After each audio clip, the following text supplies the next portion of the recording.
안녕하세요. 레이시안입니다. 일본 관련 이야기가 아직 남아있지만 푸틴의 방북 등 중요 이벤트들이 계속 이어져서 해당 이슈들에 대한 방송이 먼저 나가고 있습니다. 오늘은 미국 대선 토론과 관련된 방송입니다. 목차를 보시면 아시겠지만 미국 대선 토론을 시작으로 유럽, 한국의 정치 상황을 살펴보고 오늘날의 민주주의가 얼마나 망가져 있는지 말씀드리며 결국 그 후과가 무엇이 될지 살펴보겠습니다. 사실 미국 대선 토론의 결과는 이미 예측한 대로입니다. 7개월 전에 제 과거 방송 일시적 데탕트가 온다를 비롯 여타 방송들에서 저는 일관되게 차기 미국 대통령은 당연히 트럼프라는 걸 전제로 하고 근미래의 여러 정치, 경제적 상황들을 예측했습니다. 해당 방송에서 저는 차기 대통령이 트럼프인 이유는 전혀 설명하지 않았고 그저 당연히 차기 대통령은 트럼프라고 거의 단언하다시피 말씀드렸습니다. 그리고 이제 대선 토론에서 트럼프와 바이든의 퍼포먼스를 보신 이상 더 이상 그 이유를 설명하지 않아도 될 듯합니다. 현재 미국 대선 토론 이후 세간은 트럼프의 판정승으로 결론 내리고 있습니다. 공화당의 사실상 선전 매체인 폭스뉴스는 희희낙낙하며 바이든의 노쇠한 모습을 반복 재생하고 있습니다. 반면 민주당 진영에서는 후보 교체설까지 나오는 상황이죠. 사실 제가 오래전부터 트럼프가 거의 확정적인 차기 대통령이라고 판단했던 이유는 꽤 여러 가지가 있습니다. 첫째, 현재의 높은 인플레로 인한 생활고로 미국 국민들은 분노에 차 있습니다. 얼마 전 한국의 총선처럼 더는 힘들어서 못 살겠으니 무조건 바꿔보자의 심리가 미국 대선에서도 작동할 겁니다. 둘째, 트럼프가 대통령이 되어야 일시적 데탕트를 통해 신냉전이 새로운 단계로 넘어간다는 연역적 판단도 있습니다. 그리고 마지막으로는 최근 미국 대선 토론에서 확인한 것처럼 이제는 미국 국민들이 완벽하게 이미지 정치, 즉 중우 정치의 노예가 되었기 때문입니다. 지금 미국 대선 토론에 대한 세간의 반응은 철저하게 트럼프와 바이든의 이미지에만 매몰되어 있습니다. 트럼프와 바이든이 토론 당시 무슨 이야기를 했는지 아무도 관심이 없습니다. 물론 트럼프와 바이든의 정책에 대해서는 알 만큼 알아서 그렇다고 말할 수도 있겠지만 토론에 임하는 태도 등은 분명히 해당 후보자의 신뢰성 여부를 판단할 수 있는 잣대가 됩니다.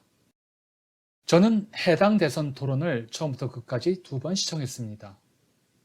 처음은 월스트리트저널에서 제공하는 영문 원어 버전으로 그리고 이후 YTN에서 제공하는 한국어 자막 버전으로 내용을 확인했습니다. 한국어 자막 버전에서는 통역 누락이 다소 발견되더군요. 아무튼 2번의 시청 결과 제 판단은 사실 바이든이 미국 최고의 대통령은 될 수 없겠지만 최소한 트럼프보다는 나은 선택 같더군요. 사기꾼보다는 노인이 차라리 낫다는 말씀이죠. 바이든의 경우 일단 노령은 큰 문제가 되지 않아 보였습니다. 바이든은 트럼프의 공격을 반박하면서 수많은 정보들을 빠르게 제시했습니다. 세부 디테일을 모두 암기했다는 것이죠. 물론 노령인지라 말 실수가 있었지만 멘탈적으로 국정 수행에 지장을 초래할 정도는 아니었습니다. 반면 트럼프는 진행자의 질문에 완벽하게 동문서답과 거짓말로 일관했습니다. 트럼프가 질문을 계속 회피하니 진행자가 동일한 질문을 3번씩 반복해야 했죠. 트럼프가 비록 바이든보다 건강해 보였지만 토론에 성실히 임하지 않고 토론을 이용하여 시청자를 속이려 하는 모습이 명확히 보였습니다. 그러나 불행히도 어느 나라나 국민들에게는 오늘날의 모든 선거가 미인대회나 다름없습니다. 대선이든 총선이든 마찬가지죠. 국민들은 후보자의 정책이나 신뢰성 따위에는 전혀 관심이 없습니다. 그저 후보자의 이미지에만 휘둘립니다. 미스 유니버스 선발대회에서 후보자의 희망이 세계 평화라는 헛소리를 해도 그 누구도 신경 쓰지 않습니다. 어차피 예쁜 사람을 뽑는 게 미인 대회이니까요. 마찬가지로 대선이나 총선에서 후보자가 아무리 동문서답과 거짓말로 일관해도 그 누구도 신경 쓰지 않습니다. 어차피 잘생기고 말 잘하는 후보자가 유리한 이미지 선거이니까요. 트럼프와 바이든의 토론을 끝까지 세밀하게 들은 사람은 거의 없을 겁니다. 대부분 TV 화면만 3분 보고 결론 내리죠. 민주주의의 최대의 적은 어리석은 국민입니다. 많은 사람들이 정치인의 부도덕성을 비난하지만 그 파렴치한 정치인을 선출한 자들은 바로 국민입니다. 좋은 정치인을 선출해야 한다고 입으로는 떠들면서 정작 대선 후보 토론을 3분도 안 듣고 바이든이 늙어서 싫다고 결론 내립니다. 왕년에 우리나라에 강신성일이라는 국회의원이 있었죠. 바로 미남 배우 신성일 씨입니다. 본명은 강신영이지만 해당 본명으로 선거에 떨어지고 이후 인지도가 높은 신성일이라는 이름을 이용한 강신성일로 출마하여 간단히 당선됩니다. 코미디 같은 상황이죠. 그리고 많은 이들이 잊고 있는 것은 히틀러는 쿠데타가 아니라 합법적인 선거를 통해 선출되어 권력을 잡았다는 사실입니다. 독일 국민들이 독재자를 만든 것이죠. 즉, 나쁜 정치인과 멍청한 국민은 나쁜 정치의 공법입니다. 다수의 어리석은 민중이 이끄는 정치는 중우 정치라 합니다. 영어로는 오클라크러시 또는 맙 룰이라고 하죠. 즉, 군중 정치 또는 그냥 떼법입니다. 선동과 군중 심리에 의해 다수가 현명하지 못한 판단을 내리는 경우 해당 국가가 엉망진창이 되는 것이죠. 바로 히틀러를 선출한 독일 국민이 대표적인 사례입니다. 민주주의가 최고라는 사람들은 인정하기 싫겠지만 바로 국민들 자신이 올바른 정치인을 선출할 수 없을 정도로 멍청하고 게으르면 민주주의는 독재로 이어집니다. 사실 제대로 교육받은 유산계층이나 중산층이 탄탄하면 중우 정치의 위험성은 어느 정도 제어됩니다. 그런데 문제는 오늘날 중산층이 붕괴되고 있다는 것이죠. 현재 중산층의 붕괴는 경제적 측면과 문화적 측면에서 동시에 나타납니다. 일단 경제적으로 양극화되니 중산층이 사라집니다. 더불어 대중교육의 보편화로 고등교육이 직업교육으로 바뀌면서 사회 전반의 교양 수준이 낮아집니다. 말하자면 다들 먹고 살려고 대학을 가니 대학생들이 직업교육 이외의 교양교육을 등한시하면서 국민들의 지적 수준이 천박해집니다.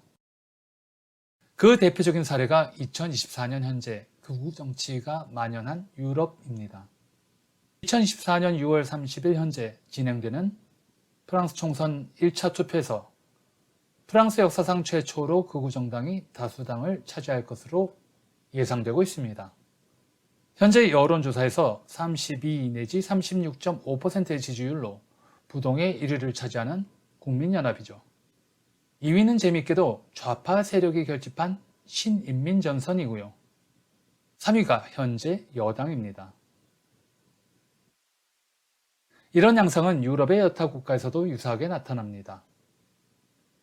이탈리아의 현 멜로니 총리 역시 무솔리니 이후 최초의 극우 총리로 알려져 있고 독일에서도 나치를 옹호하는 극우 정당인 독일을 위한 대안이 세를 불리고 있습니다. 물론 스웨덴 등 유럽의 여타 지역에서도 극우 정당의 약진은 보편적인 현상입니다. 물론 한국의 상황도 나을 게 없습니다. 한국에서는 유럽식의 극좌 극우 대립과는 양상이 다르지만 유럽보다도 상황이 더 나쁜 것은 한국에서는 아예 이념 논쟁이 사라지고 특정 정치인들의 선동에 좌우되는 패거리 정치만 남은 것입니다. 그리고 여기서 가장 한심한 주체는 각 진영에 선동되어 이리저리 쏠리는 국민들입니다. 유럽, 미국, 한국에서 이처럼 선동 정치가 횡행하는 이유는 무엇일까요? 아이러니하게도 중산층을 기본으로 하는 민주정치가 매우 잘 정착했기 때문입니다. 전체주의 국가는 애초부터 선동 정치의 여지가 없습니다. 북한, 러시아는 물론 싱가포르, 일본도 제대로 된 민주주의가 아니기 때문에 매우 조용합니다. 물론 조용한 정치가 더 좋은 것은 아닙니다.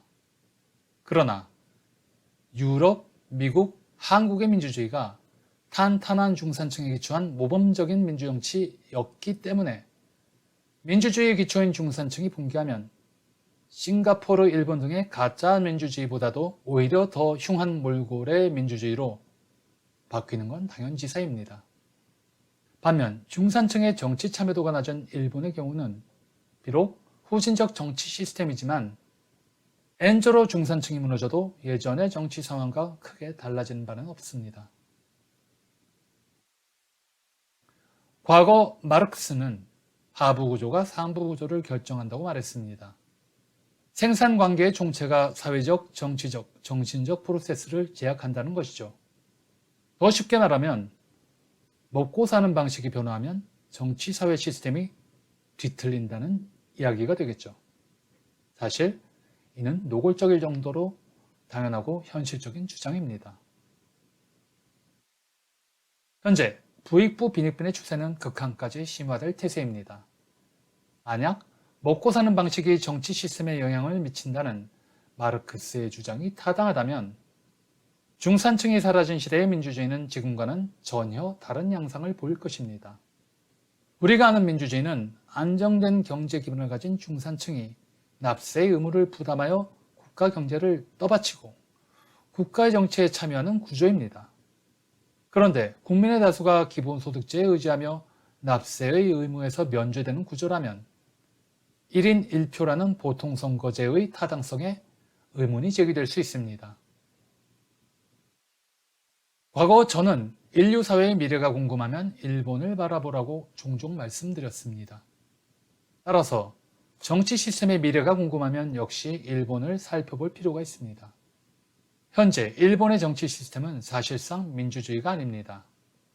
일본에서는 정치인의 지위는 세습되고 그들만의 리그에서 진행됩니다. 따라서 일본 국민들은 정치, 이념, 사회 이슈에 무관심합니다. 국민들은 선거 때마다 자동적으로 자민당을 지지하니 1인 1표제의 대의제 민주주의도 그저 허울뿐이죠. 결국 국민과 정치는 분리되고 사회계층 간 이동도 사라집니다.